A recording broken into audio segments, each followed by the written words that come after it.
मोदी जी के हाथों को मजबूत करना लक्ष्य की है। मोदी जी राम है तो हनुमान बन जी जी जी जी जी में जरूरत पड़ी कि पार्टी हमको चुनी है। अच्छा, हाँ, खुद के पार्टी हमको हमारे लिए दो जाति है, अमीर और गरीब।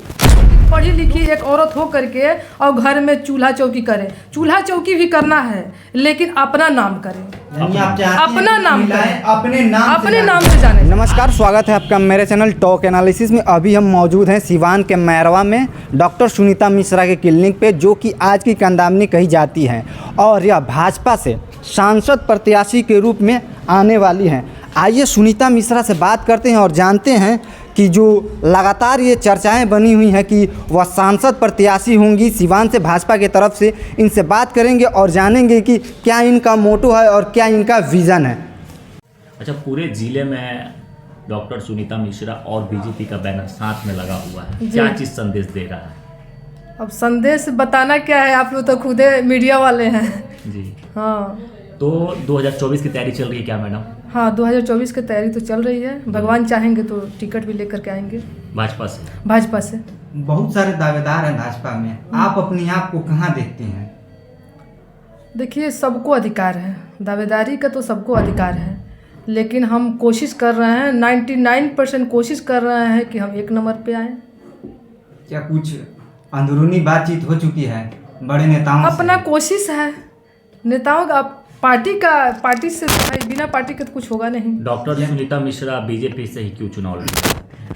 बीजेपी हम लोग जन्मजात से ही बीजेपी हैं। मेरे मम्मी पापा शुरू से ही हम लोग जन्म भी हुआ है, कर्म हम लोग कर रहे हैं, बीजेपी से है, लेकिन राजनीति हम नहीं कर रहे थे।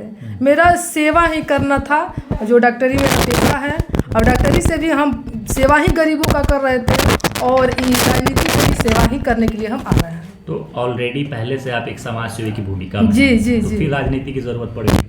राजनीति में जरूरत पड़ी कि पार्टी हमको चुनी है। अच्छा हाँ, खुद के पार्टी हमको चुना है।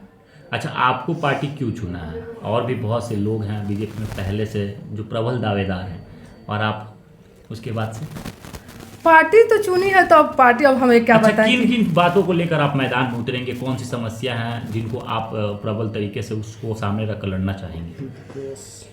विकास, पहला नंबर तो विकास करेंगे। यहाँ पे हमारे लिए दो जाति है, अमीर और गरीब। दोनों आदमी को जो है हम सामने रख करके और लड़ाई लड़ेंगे। अच्छा, एक तरफ आपका क्लिनिक काफ़ी व्यस्त चलता है, हम लोग जब अंदर है तो जी। देखिए कि काफ़ी व्यस्त है और काफ़ी लोग काम में लगे हुए हैं। क्लिनिक है तो व्यस्तता तो और उसके रहेगा बाद ही। राजनीति उससे दोगुना व्यस्तता वाला चीज़ है, जी। कैसे मैनेज कीजिएगा आप? मैनेज तो आदमी कोशिश करेगा तो सब कुछ हो सकता है। हम क्लिनिक भी चलाएंगे और राजनीति भी करेंगे, मेरा कोशिश तो यही रहेगा। दोनों साथ में होना संभव लगता है मैडम? अब नहीं होगा तो देखेंगे, जिसका प्राथमिकता देंगे, लेकिन देश का सेवा हमको करना है। देश का सेवा। अच्छा, देश ये का जो राजनीतिक से जुड़ी हुई बातें हैं, आप कह रहे हैं कि कुछ ही बचपन से ही हम लोग पूरा परिवार ही हमारा बीजेपी से जुड़ा हुआ, लेकिन अभी आप नए हैं, तो मन में पहले था क्या डॉक्टरी से पहले कि मैं आने वाले वक्त में कहीं ना कहीं पॉलिटिक्स से जुड़ूंगी? नहीं, कहीं मन में मेरा नहीं था, कहीं मेरा मन में कहीं नहीं था। हम पार्टी हमको चुनी है तो हमको चॉइस बढ़ गया है, जब पार्टी हमको खुद का चुनी है। जी। अच्छा, आपकी जो सवाल जवाब करने का अंदाज है, क्या नाम है उनका? वो आनंद सिंह है, जो उन्हीं की तरह बोल्ड आवाज़ है, तो क्या अब आने वाले वक्त में एक सिवान को नई नेत्री मिलने वाली है? जरूर, बतौर आपकी। जरूर, एकदम विकास के नंबर 1 पे रहेंगे, और जनता हमको सेवा करने का मौका दिया तो नंबर 1 को सिवान हमको बनाएंगे। सुनीता मिश्रा जी, आप एक महिला हैं जी, और महिलाओं के लिए आप क्या कुछ कहेंगे? तो 2024 चुनाव लोग जीत कर आती हैं, तो उनके लिए क्या कुछ सोचेंगे? महिला को तो महिला सशक्तिकरण हम जरूर कोशिश रहेंगे कि हम करेंगे, महिला 1 नंबर पे। और बाकी तो सारे गरीब अमीर छोटे बड़े सबके साथ हम हैं, सबका साथ सबका विकास हम लोग का नारा है। जी। कुछ सोचे होंगे ना महिलाओं के लिए कि इन तकलीफों को हम दूर कर देंगे, क्या क्या समस्या दिखती है आपको महिलाओं में? महिलाओं के सबसे पहले तो महिला जो है घर से नहीं निकलती है। महिला जो है कि पति के नाम से जाने जाती है कि फलाने के वाइफ हैं और उनकी बेटी हैं, तो ये हम कहेंगे कि ऐसा नहीं होना चाहिए कि पढ़ी लिखी एक औरत हो करके और घर में चूल्हा चौकी करे, चूल्हा चौकी भी करना है लेकिन अपना नाम करे, अपना नाम करे, अपने नाम से जाने जाए, आत्मनिर्भर बने, हम ये चाहते हैं।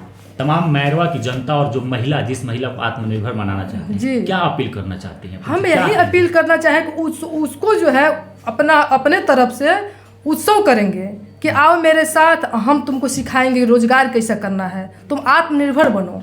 तो कैसे जोड़ पाएंगे आप महिलाओं को अपने साथ? ऑलरेडी मेरे साथ महिला जुड़ा हुआ है, ऑलरेडी जुड़ा? ऑलरेडी पूरे ज़िले में का महिला जुड़ा हुआ है। हमारे पास नॉर्मल डिलीवरी के लिए जो है आसाम से पेशेंट आते हैं, वापी से पेशेंट आते हैं, दिल्ली से पेशेंट आते हैं, केवल नॉर्मल डिलीवरी के और बचपन के लिए दूर दूर से पेशेंट मेरे पास आते हैं। मैडम, एक बहुत बड़ी समस्याएं हैं बिहार और सिवान की, बेरोजगारी और इंडस्ट्री एरिया नहीं है सिवान में। अगर आप सांसद बनती हैं तो क्या सिवान में इंडस्ट्री लगाएंगी और बेरोजगारी दूर करेंगी?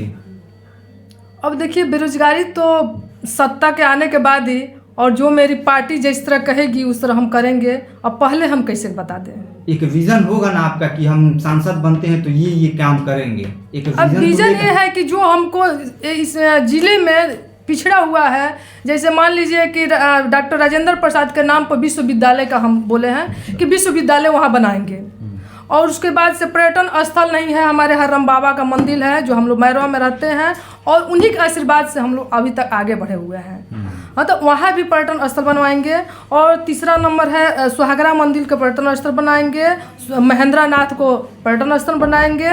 और उसके बाद सिंगल पीस रोड है, दरौली वाला रोड जो है सिंगल पीस है कि जो आए दिन जो है एक्सीडेंट होता रहता है। तो इसको हमारा ये है कि द्रोणाचार्य नगरी है, ये द्रोणाचार्य की नगरी है दोन, जो कि सिंगल है आज भी। तो इसको हम जरूर इस पर ध्यान देते हुए डबल लाइन करवा। एक अंतिम सवाल आपसे लेंगे, उसके बाद विदा लेंगे। अपराध जिस प्रकार से सिवान में दिन प्रतिदिन बढ़ते जा रहा है, कहीं ना कहीं महिलाएं भी असुरक्षित हैं इस अपराध में, उसको लेकर आप क्या सोचते हैं? देखिए, अपराध अब सत्ता मेरा आएगा तो अपराध तो खत्म हो जाएगा, खत्म कर देंगे, अपराध तो यहाँ नहीं चलेगा। क्या वर्तमान में महिलाएं अभी घर से बाहर 8 बजे घूम सकती हैं? अभी तो घूम सकती है, लेकिन रिक्स है, रिक्स है। उस रिक्स को सुनीता मिश्रा सारा सत्ता आने दीजिए, सारा खत्म कर देंगे। मैडम अब आगाज भी करने वाली हैं, बीजेपी विश्वास भी कर रही है 2024 लोकसभा चुनाव को। जिस तरीके से मैडम ने ऐलान कर दिया कि आने वाले वक्त में सिवान का भविष्य बेहतर होगा, उसको लेकर क्या कहेंगे आप? सबसे पहले तो सभी को मैं नमस्कार, सारे देशवासियों को नमस्कार, बिहार की जनता को नमस्कार, और सिवान की जनता को विशेष रूप से नमस्कार और सबका आशीर्वाद। अगर मैडम डॉक्टर सुनीता मिश्रा आज की कदमबंदी, सिर्फ मैडम आप कहेंगे तो हम मैडम तक सीमित रहने वाले नहीं हैं। डॉक्टर सुनीता मिश्रा आज की कदमबंदी बोली है। अगर जी आज की कदमबंदी, अगर क्या क्वेश्चन की है आप? कुछ क्वेश्चन के अंजा आने वाले वक्त में मैडम कह रही हैं कि 2024 चुनाव अगर निकलता है आगाज और बीजेपी टिकट दे देती है, मैडम पे विश्वास कर लेती है, तो क्या देखने को मिल सकता है सिवान का भविष्य? जी, आप पूछे हैं कि आगाज हो चुका है। हाँ। तो देखिए, जब आगाज हो चुका है ना तो अंजाम भी हो जाएगा, और अंजाम इतना बेहतर होगा कि लोग देखते रह जाएंगे। सोच बहुत है, मुट्ठी में कुछ सपने लेकर भरकर जेबों में आशाएं, दिल में है अरमान है कुछ कर जाए, कुछ कर जाए, कुछ कर जाए, कुछ कर जाए। तो दिल में ये अरमान है कि कुछ करना है तो करना है, और सिवान की धरती को बताना है कि सिवान की धरती क्या है और क्या थी और क्या बन के रही है। तो क्या बन के रही उससे नहीं, इसको सिवान की जो धरती वर्षों पहले थी उस धरती को सजाना है, संवारना है, निखारना है। बीजेपी में ऑलरेडी बहुत से ऐसे नेता हैं जो प्रबल दावेदार के रूप में लोकसभा सीट के लिए शामिल हैं। ऐसे में क्या बीजेपी मैडम पर विश्वास कर सकती है? जी, किसी भी पार्टी की बात, मैं सिर्फ बीजेपी की नहीं करता हूँ तो, लेकिन ऑलरेडी हम बीजेपी के साथ हैं तो बीजेपी की ही बात करेंगे।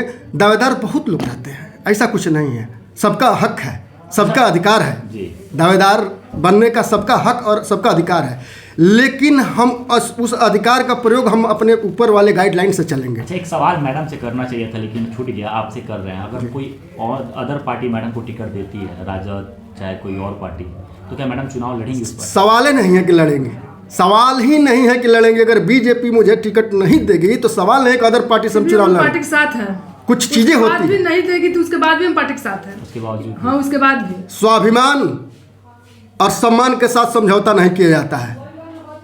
कुछ हो जाए स्वाभिमान के साथ समझौता नहीं होगा, तो हम लोग स्वाभिमान के साथ समझौता नहीं करेंगे कि बीजेपी अगर टिकट नहीं दे रही है तो हम किसी के साथ चले जाएं। सवाल नहीं है, कोई सवाल नहीं। किसी को दे दे, बीजेपी अगर मुझे नहीं भी दे मोदी रही जी के है, हाथों को मजबूत करो। मोदी जी के बस हाथों को मोदी जी मजबूत के करना हाथों को लक्ष्य एक ही मजबूत है। करना मोदी जी राम है तो हनुमान बन हनुमान जी जी जी जी जी जी जी चलिए, बहुत बहुत शुक्रिया। एक अंत सवाल रहेगा राम मंदिर को लेकर, आप भी दो शब्द बता दीजिए जी। जो बना हुआ उसको जी, उसके जी, विषय में जी। क्या कहेंगे देश को?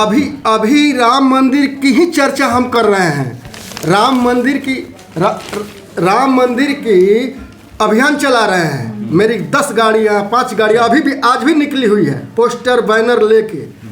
आप बात किए हैं पहले कि चुनाव की बात, जी। लेकिन अभी मैं चुनाव की बात नहीं कर रहा हूँ। प्रत्याशी हूँ, लिखा है बैनर पे, सब कुछ है, लेकिन मेरा लक्ष्य है, ऊपर से पूरी बीजेपी मेरी सरकार लग गई है राम मंदिर प्राण प्रतिष्ठा पे, और उसी लक्ष्य को लेकर हम लोग चल रहे हैं। और 22 तक उसी लक्ष्य को लेकर चलना है। देखिए, ये आप ये खुद हम पढ़ लोग का जो लीजिए, है यही पोस्टर हम लोग का ये बना हुआ है बना हुआ है।